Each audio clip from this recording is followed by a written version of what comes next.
Salut les frères, c'est DMF. C'est Ndika Banga. Yes, et bienvenue dans un nouvel épisode des Interlocutions. Yes, I. Toujours là. Toujours, installez-vous. Yes.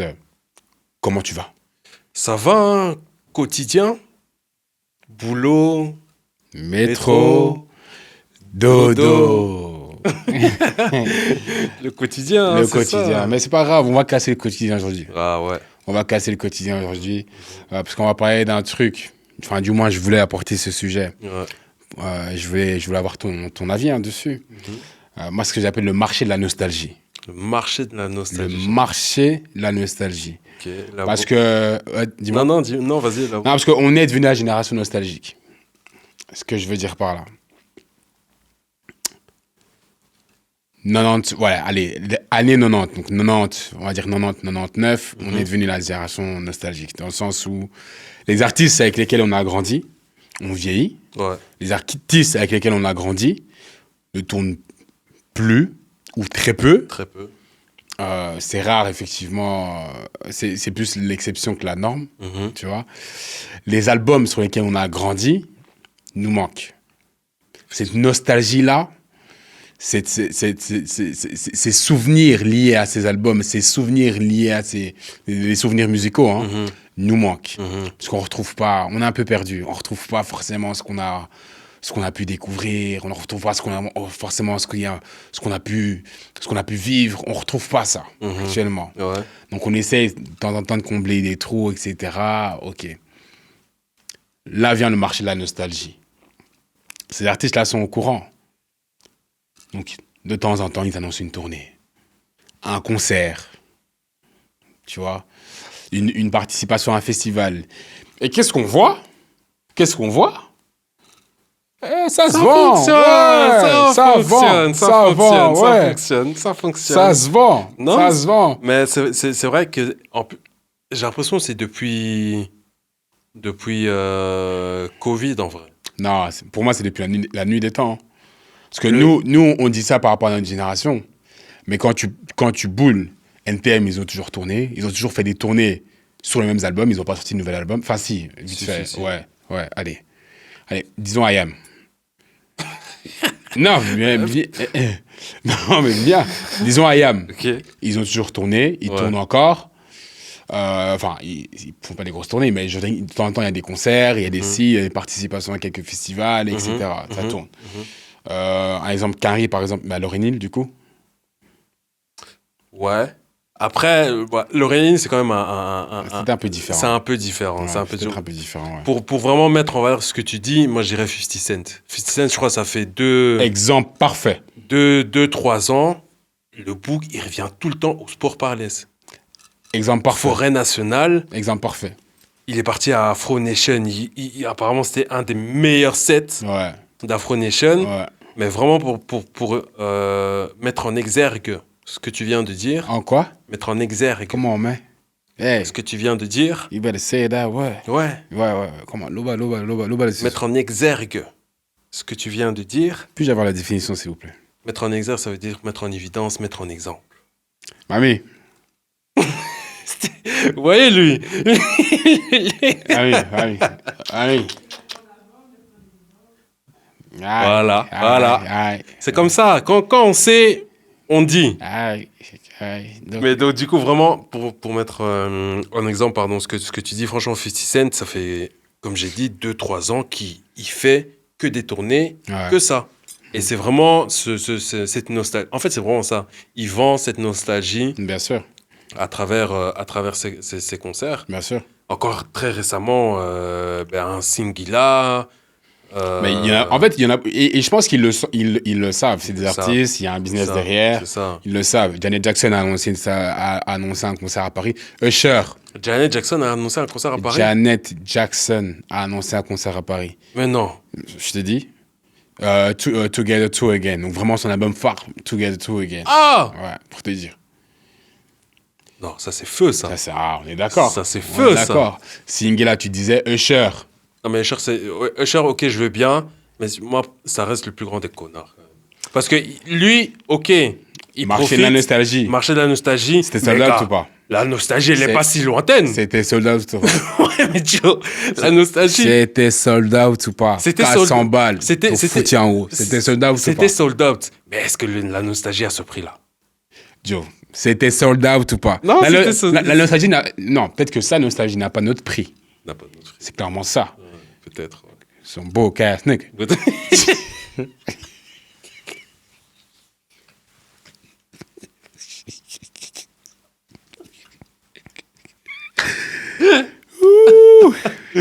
La réalité. La réalité.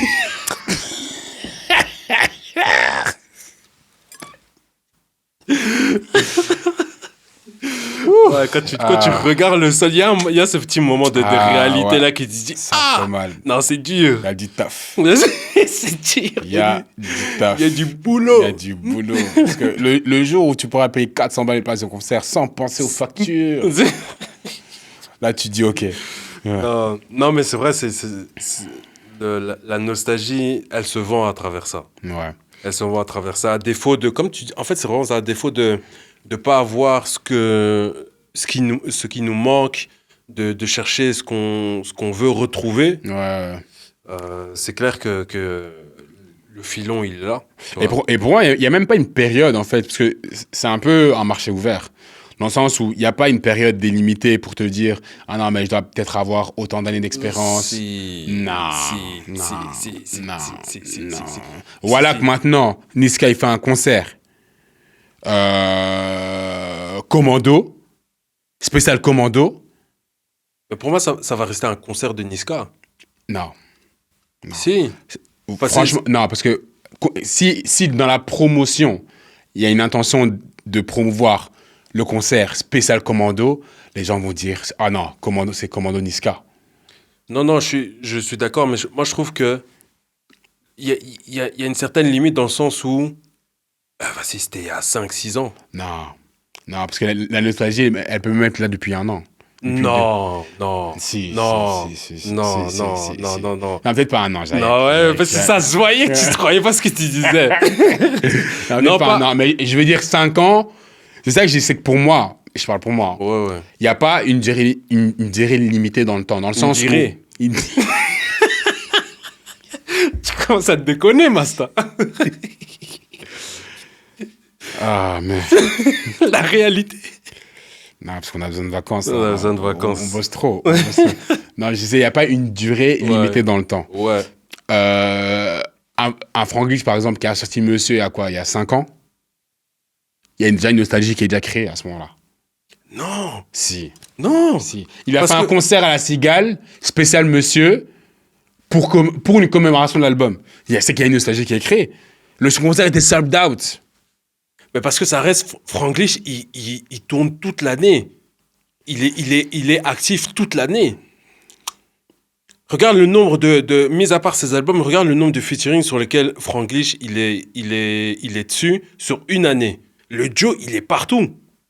Donc forcément, tu dis Franglish, mais ok, spécial monsieur. Mais c'est pas le même sentiment comme si tu allais vraiment voir 50 Cent ou même un Science Supakru. Tu vois, un Science Supakru, récemment, lors des Flammes, ils ont dit ils vont faire une tournée en commémoration du groupe Science Supakru. Tu vois. Okay. Là, la nostalgie, elle est différente. Là, c'est en mode, ok, là, on sait pourquoi on vient, tu vois. Là, Franglish, il peut te teaser un nouveau morceau, les autres, ils peuvent le faire, mais c'est pas ce qu'on veut entendre, tu vois. Tu vois ce que je veux dire? Moi, je trouve que la nostalgie, elle a quand même une certaine limite, parce qu'à ce moment, ça reste juste des concerts... des concerts banals, tu vois. Et moi, je crois honnêtement que... par exemple, même l'exemple de Niska, pour moi, ça reste un exemple de Niska. Certes, Niska, ça fait 10 ans qu'il est là. Il reste... Mais tu vois, comment sentir le moment? Comment sentir le moment, tu vois? Est-ce que l'artiste doit attendre d'être un petit peu, entre guillemets, oublié? Est-ce que l'artiste doit attendre qu'il y ait un élan de participation pour commencer à le faire? Comment choisir le moment, tu vois? Le truc, c'est que c'est un peu la limite, elle est fine entre ah, vas-y, maintenant, il veut nous remettre commando parce que ça fonctionne plus.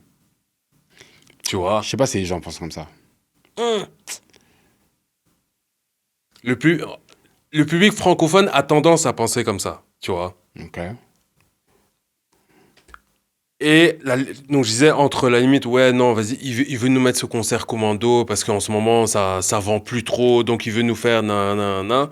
Et entre vraiment, comme tu dis, je fais ça vraiment parce que c'est la nostalgie que j'ai envie de vous donner, genre, tu vois. Bon, pour toi, t'es en isolation, là. Ok, ouais. You got the ball! You got the ball! Le mic. Dans l''isolation, là, t'es en un contre un, là. Ok, je te laisse. Non, donc pour moi, la limite est là. C'est pour ça que je pense qu'il y a quand même une certaine durée à prendre, une limite de durée à prendre en compte. Ok. Savoir parce que moi j'aimerais quand même que ça reste dans... Enfin, je pense que ça va rester dans le temps parce que voilà, le marché de la nostalgie, c'est toujours... La musique, c'est ça aussi. Hein. C'est lié à des émotions, des moments, des événements. Et forcément, quand tu as un artiste qui peut te rappeler toutes ces émotions, ces moments, ces événements, t'es plus attiré. Tu vois, t'es attaché, t'es plus attiré. Mais à voir comment ça continue de prendre. Mais moi, je suis plutôt curieux de voir comment ce marché-là va s'ouvrir avec les artistes actuels. Tu vois, ou du moins les artistes génération après la fin de Boubaroff. Tu vois. Ouais. Donc, comment ça va se travailler avec un Lacrim, avec un SCH. Tu vois. Parce que SCH, on oublie pas, mais il vient de faire le Vélodrome complet sold out. Non, le Vélodrome, là. Et j'ai vu parce que j'ai un gars, moi, Isaac, il a été, il m'a dit non, c'est sa ville. Il m'a dit c'est sa ville. Vélodrome? Non, il m'a dit c'est sa ville. Quand il a fait Champs-Élysées, il m'a dit ça. Il m'a dit ça a vibré. Ça a vibré, ça fait toujours comme sur les champs, je l'ai pas loué. Ah ouais? Il m'a dit ça, il m'a dit c'est sa ville. Il m'a dit le Joe, il a Marseille. Il a. Tu vois, rien que ça. La nostalgie est déjà là. La nostalgie, regarde, tu commences à lever là. Mais moi, pour ça, c'est pas notamment la nostalgie. Moi, c'est plutôt consécration. Ouh, le mec. Ouais. Moi, c'est plutôt consécration, tu vois. Ok. C'est plutôt la finalité, non. Voilà. Moi, c'est pour ça que j'ai commencé. Ok. Tu vois. Ok. Par exemple, Booba, son Stade de France, là, pour moi, c'était pas consécration, là, c'était une nostalgie de fou. Ouais, mais ça aurait pu mieux être géré, je trouve. Avec le recul, ça aurait pu être mieux géré. Parce qu'avec une discographie pareille, ça aurait dû être ciblé, je pense. Temps mort lunatique, ou tu vois, lunatique, temps mort, Panthéon. Ou tu vois, Westside, Throne, Futur, je sais pas. Tu vois. Mais c'était trop. En fait, il y a trop. C'est ça. Il y a trop, c'est too much. C'est ça, la difficulté, c'est comment tu veux satisfaire tout le monde, tu vois. Comme Fally dit, c'est un problème de riche. Mais Fally, ça cadre. Tourner Formule 7. Tu vois, même si tu auras des medleys, peut-être, tu vois, Arsenal de belles mélodies, droit chemin, tout ce que tu veux, etc. Power, mais tourner, non, Joe. Soyons honnêtes. Formule 7. Soyons honnêtes. Ok, tourner Formule 7. Mais me dis pas que tu t'attendais pas à ce qu'il ne fasse pas droit chemin. Non. Medley. En medley. Toi, tu t'attendais à ce qu'il fasse en medley? Non, je m'attendais... Honnêtement, je m'attendais pas à... Vu la déception que j'ai eue à Accor Arena. Non. Accor Arena? En 2020, c'était Accor Arena, je crois. Je sais plus. Voilà, vu la déception du premier concert, je m'attendais à rien du tout. Mais COP... J'avoue que mes attentes étaient assez larges, tu vois. Parce que c'est ça, encore une fois, vu que j'ai cette nostalgie, je me disais, ah putain, j'espère qu'il va faire La Faucheuse, j'espère qu'il va faire, tu vois, alors que non. Comment, mais tu vois, quand, par exemple, Destiné chantait avec ma gorge, tu vois comment? J'ai entendu. Tu vois, donc moi, je trouve que il faut cibler, c'est trop. T'as une discographie vraiment beaucoup trop conséquente. Cible. Parce qu'il va revenir.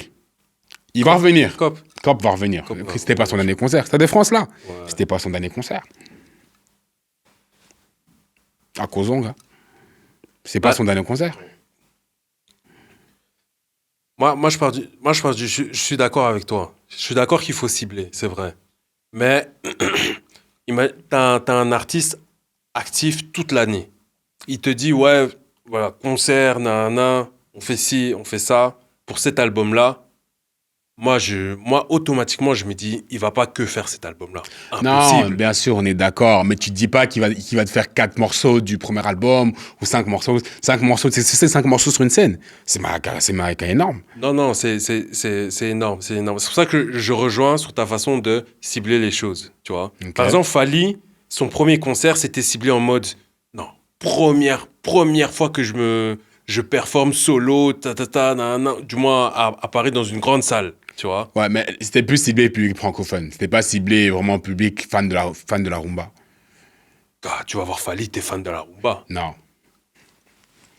À un certain degré. Non, parce qu'il y a fan de Fally et fan de rumba. Non. Il y a fan de Fally et il y a fan de rumba. Non. Il y a des Joe qui étaient leur premier concert, ils étaient juste fans de Fally.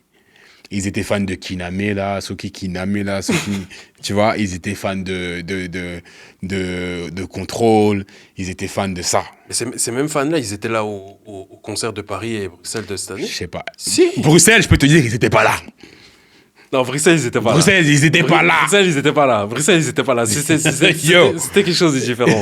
Quoi? Parce que tous les Congolais étaient là. Voilà, Bruxelles, ils étaient pas là. Non, Bruxelles, ils étaient pas là. Mais, en fait, c'est tout ça pour dire que pour moi, si t'es actif sur toute une année civile, si tu fais des concerts, etc., pour moi, c'est pas de la nostalgie. Pour moi, c'est juste du remuage. Non, ça, ok. Ça, pour moi, c'est du remuage, tu vois. Moi, je suis d'accord. Juste le fait où là, je trouve la ligne est un peu fine, c'est savoir effectivement à partir de quand on peut déterminer ça. Tu vois. Parce que moi, par exemple, le concert DCH au Vélodrome, oui, c'est vrai, c'est une consécration. Surtout que c'est la première fois qu'il le fait, etc. Ouais. Là, d'accord, je te rejoins complètement, tu vois. Mais, et je comprends tes arguments vis-à-vis de Franglish par rapport à l'album Monsieur de La Cigale. C'est vrai que, étant donné qu'il tourne, c'est difficile de dire non à un concert de Franglish actuellement. C'est clair, c'est clair. Ouais. Ça, on est d'accord. Mais, je trouve que dans la nouvelle j'aime pas dire la nouvelle génération, mais dans la génération actuelle, rap, ou du moins la génération plus ancienne des rappeurs actuels, donc je parle des Lacrim, SCH, etc., Niska, Nino, etc. Il y a déjà une poche qu'on peut déjà taper, je trouve. Il y a déjà une poche qu'on peut déjà taper, une petite porte qu'on peut commencer à ouvrir, honnêtement. Ouais. Faisons les concerts de consécration. Faisons-les tous. Nino, Stade de France, Double Stade de France, fais-les. Tu vois. SCH, Vélodrome, pas de problème, fais-les. Niska, Bercy, fais-le, pas de problème. Faisons tous ces concerts de consécration. Ça, je suis d'accord avec toi. Mais, pour moi, après ça, the next step, à mon avis, parce que c'est pas comme si on attendait non plus... Enfin, SCH sur un album, on va écouter, c'est pas ça. Mais voilà, on est passé à côté du prime, tu vois. Enfin, on n'est pas passé à côté. Utilisons les termes à bon escient. On est sur autre chose. Je dis pas que SCH sur un album, on va pas écouter. Non, SCH sur un album, c'est encore lourd. Leaf, j'écoute encore. C'est lourd. Tu vois. Le next step, ce sera, à mon avis, commencer à voir, OK, mais ma fanbase, à tel moment de ma carrière, c'était comment? À tel moment de ma carrière, c'était comment? Là, au final, c'est très bien que mes repères, La Fine VS, Laouni, etc., même, enfin, après bourré au son, il sait très bien que c'est ça qu'il doit concentrer. Le Bercy, il va pas nous faire... allez, il va nous chanter quoi? L'unité, peut-être bourré au son, et puis quoi d'autre encore? C'est tout. Je suis persuadé, quelque chose de spécial, mais crois-moi qu'il va pas nous chanter le morceau que... Comment s'appelle ce style là aussi encore? Il va chanter. Et c'est ça que je te dis, il va chanter. Il va chanter. Team BS, il va chanter. Non. Il va chanter, gros. Non. Il va chanter parce qu'il doit plaire à tout le monde. Il va chanter. Parce que je suis d'accord avec toi, parce que nous, on a tendance à... Oh non, à la fin, vas-y, mets-nous les vrais trucs et tout. Non. Mais il y a la fille à côté, elle a peut-être 15 ans. Non, elle n'est pas 15 ans. Peut-être 15 ans en vrai. Peut-être 15 ans. Elle a saigné le Team BS à fond. Et elle attend que Team BS. Elle s'en fout de moi, alhamdoulilah, ça va. J'ai du mal à accepter ça. T'as dit Tout cœur ne reste pas ouvert. Ouais, non. J'ai un peu du... Mais t'as raison, hein, t'as raison. Mais je pense juste que sur le Bercy, à mon avis, pour moi, il sera beaucoup plus stratégique. Et il sait que... Il a vu la réaction dans les flammes. Les medleys, c'était du ferme, Hamdoullah Sava, quoi d'autre encore qu'il a fait? La meilleure. Ouais. Ça, c'est Lafouine vs Laouni. C'est. Qui peut me stopper? Hein? Qui peut me stopper? Gros. Viens, tout le monde. Et puis mon teint, je vais faire des choses bien. Qui peut me stopper? Je veux nier mon identité. Je peux pas essayer. Mais qui veut me stopper? Je viens de loin. Non, pour moi, à mon avis, c'est ça. Mais c'est à débattre. C'est à débattre. Ouais, franchement, ça à débattre. C'est à débattre. Je crois qu'on a tapé 20 minutes sur ce sujet. C'était intéressant. Ouais, non. C'était intéressant. Mais tu sais ce qu'on fait? Laissons un an. On voit l'année prochaine, parce que j'ai encore d'autres exemples qui me viennent en tête, les Monsieur Nov, etc. Et ça. Laissons un an, on voit l'année prochaine, on assiste aux différents concerts. Ouais. Hein, t'as au Beta Vlog, tu vois, on fait les choses bien, tu vois. On reviendra sur ça dans un an, Inch'Allah. Et on voit notre position. Ouais, quel a été le sentiment, le moment du concert? Ouais. Parce que tu dois vivre la chose. C'est ça. Tu dois vivre la chose. Ouais, c'est ça. Franchement, parce que le Bercy de Franglish, j'ai vu que ça, c'était une consécration. Non, ouais. Ça, c'était une consécration. Tu vois. On n'était pas la cigale pour le monsieur, là, pour la commémoration de l'album Monsieur. T'as dit pour le monsieur, là. Mais voilà, laissons-nous un an. Qu'on fasse nos expériences. On reviendra ici, Inch'Allah, pour en discuter. Et de là, on pourra avoir effectivement peut-être une autre opinion sur le sujet. Faisons ça. On passe aux Slippers, c'est quoi? Ah non, moi j'avais un sujet là. Tu veux taper le LeBron? Le LeBron, ouais, parce que juste pour mes amoureux du basket, parce que là, j'ai l'impression on sent un peu tous que LeBron il arrive vers la fin. Oui, LeBron arrive vers la fin, clairement. Ouais, clairement. Que LeBron arrive vers la fin, etc. Tu vois que voilà, niveau playoff, il tape, hein. C'est pas ça. Mais il a pas d'aide. Il a pas d'aide. Donc moi je voulais juste voir quel était toi ton meilleur moment LeBron à date. Mon meilleur moment LeBron. Ton meilleur moment LeBron.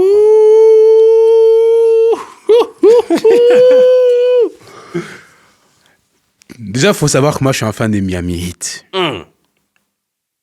Et je parle pas de Miami Heat 2010. Non. Je parle pas de Miami Heat 2011. Je parle pas de Miami Heat 2012, champion. Je parle de vraiment Miami Heat 2006, vraiment quand ça allait pas. Il y a eu le titre. Ouais. Mais je te parle de vraiment quand Miami Heat, vraiment, juste après que D-Wade et Shaq, en fait. D-Wade et Shaq, c'était mon équipe. D-Wade et Shaq. Ok.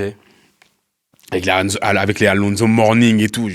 Moi, je suis un fan de Miami. Donc, quand LeBron est venu à Miami, j'ai dit, yeah! Non, moi, mon meilleur moment LeBron, en fait, il y en a beaucoup, hein. C'est difficile d'en sélectionner un. Mais mon meilleur moment LeBron James, c'est Miami contre Boston. Match de saison régulière. Pas match de playoff, match de saison régulière. Fast break. Norris Cole qui récupère. Parce qu'au départ, il perd le ballon, je crois. Il perd le ballon. C'était pendant les playoffs, hein? Non, c'est pas pendant les playoffs. Oh! Et ils étaient à l'élimination. S'ils perdaient ce match, éliminé. Non, c'était pas pendant les playoffs, Joe. Attends, laisse-moi... Si! Non, c'était pas pendant les playoffs. C'était pendant les playoffs. Non. Si. Le dunk contre Jason Terry, là. J'ai pas envie d'être le bas parce que je dois raconter bien. Je dois bien raconter. Attends, non. Gars, c'était contre les playoffs. C'était pendant les playoffs. Non, parce mais Game 6, Boston. Game 6. Non, parce que le game à élimination, c'était... Non, t'as raison, il n'y avait pas de Game 7. Il y avait un Game 7. Non. Si. Attends, je confonds. Joe, attends. Je deviens vieux. Hein. Attends, Celtics, LeBron... Non, ça c'était un LeBron en feu, ça. Non, attends. Non, Joe, c'était... Si, mais juste Game 6, LeBron, Jason Terry. Non, gros, c'était un top 10. Je me rappelle, je l'avais eu top 10 de la nuit. Je me rappelle, je l'avais vu top 10 de la nuit. Non, gars, c'était Game 6, gros. Attends, laisse-moi checker, vite fait. Miami. Je suis persuadé que c'était Game 6. Miami. Je crois que tu confonds deux saisons. Miami Heat, Game 6. Boston. Non, je confonds. Oui, voilà. Attends. Je confonds. Attends. Non, je confonds. Je vois très bien le match dont tu parles maintenant. Je viens de voir. Non, c'était en saison régulière. Non, je confonds. Désolé, mais à coup pas. Non, c'était en saison régulière. Non, je confonds de ouf. C'était en saison régulière. LeBron, ça hérorise, hein. Non, c'était en saison régulière. Donc, Miami contre Boston. Je crois qu'il y a une paire de balles. Je sais plus si c'était une paire de balles Norris Cole ou en tout cas Norris Cole. Je pense Chalmers, à mon avis, c'était Chalmers. Comment? Mais dans d'où? C'était Chalmers, à mon avis, c'était Chalmers. Il y a une paire de balles d'un joueur de Miami. Norris Cole, je pense, récupère. Je sais plus. Qui court sur le côté? Je crois que c'est Wade. C'est Wade. C'est Wade. Parce que c'est Wade qui donne l'assist. Non, c'est Norris Cole. Non, Norris Cole. Bon, parce que Norris Cole, il fait une petite bounce pass sur Wade. Wade qui revient. Norris Cole qui prend le couloir. Wade qui redonne à Norris Cole. Norris Cole qui lance derrière. LeBron vraiment mammouth, vraiment qui arrive derrière. Parce que les gars, Jason Terry, lui aussi il a suivi le ballon. Il a suivi le ballon. Il a suivi le ballon. Il a déconné. Il a suivi le ballon. Il a déconné. Oh là là. Il a déconné.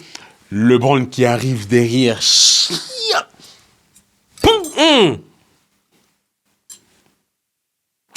Il regarde, il enlève son... Oh non. Ce Joe manque trop de respect. Il manque de respect. Ce Joe manque trop de respect. Il mâche son cure-dent. Ouais. Toi, les épaules. Le mouvement d'épaule de LeBron, là. Ouais. Free-throw line. Lancer franc. Non, LeBron, il a terrorisé cette ligue. Non, il a terrorisé. En fait, faut lui donner du crédit. Il a terrorisé cette ligue. Ah! Non. Franchement, il y a énormément de moments. Mais moi, franchement, déjà, il y a la performance du Game 6, là. Ouais, contre Boston. Ouais, terrible. Faut savoir le nombre de fois où LeBron James il a été mis face à l'élimination et qu'il a montré. Moi, je me rappelle le plan face caméra qu'on mettait sur LeBron. Il souriait pas. Joe, il souriait pas. Je crois qu'il était venu il avait Nipsey dans les oreilles, dans les vestiaires, etc. Souriait pas. Le gars, il ne sourit pas. Il met une performance de 40 points, je sais plus trop. Ah non, c'était trop. Non, en tout cas, franchement, LeBron James, franchement... Mais le pire, c'est qu'il y a même des moments récents. Moi, son shot off the glass, là, contre Washington. Oh! Mais gros, c'était trop, gros. Mais oui! Gros, c'était trop. Mais oui! Mais oui! Ou le bloc, là, le fameux bloc contre Iguodala. Tu dis c'est Iguodala, en trailer. Ah non, c'est trop. Tu dis c'est Iguodala, mais ça, c'est fini. En trailer, papa, LeBron qui est derrière. En plus, J.R. Smith coupe. Ouais. J.R. Smith coupe. C'est comme si J.R. Smith et LeBron disaient... Ah non, mais c'est ça, en fait. Non, parce que LeBron disait clairement que effectivement, si t'as un fast break ou une contre-attaque ou autre, laisse-le-moi. Parce que je suis derrière. Je suis derrière. J.R. Smith qui coupe. Là, il coupe. LeBron qui arrive derrière. Non, c'est quel joueur. Non, quel joueur. Non, ça faut le mentionner, même si vous aimez pas ou quoi. C'est un joueur qui a terrorisé la ligue. Non, parce que là on arrive à la fin. Ouais. Même dans son discours, tu sens que je vais être avec ma famille. C'est ça, c'est juste le basket. Tu vois, c'est juste ça. Tu vois, je suis prêt à partir en vacances. Ouais. Il y a pas de problème. Moi, j'accepte tout ça parce qu'il m'a donné beaucoup. Franchement. Il m'a donné beaucoup. Ouais, j'accepte de ouf. Mais tu m'as rendu nostalgique. En fait, aujourd'hui, c'est la nostalgie. Nostalgie et le mot. La nostalgie et le mot. Yes, c'était DMF, les gars. C'était Ndika Banga. Yes, we out. N'oubliez pas, s'il vous plaît, de nous suivre. S'il vous plaît, les gars. Sur tous les réseaux, les gars. S'il vous plaît. Fax Prod, YouTube, TikTok, Insta, les interlocutions, toutes les plateformes de podcast. Allez. We out.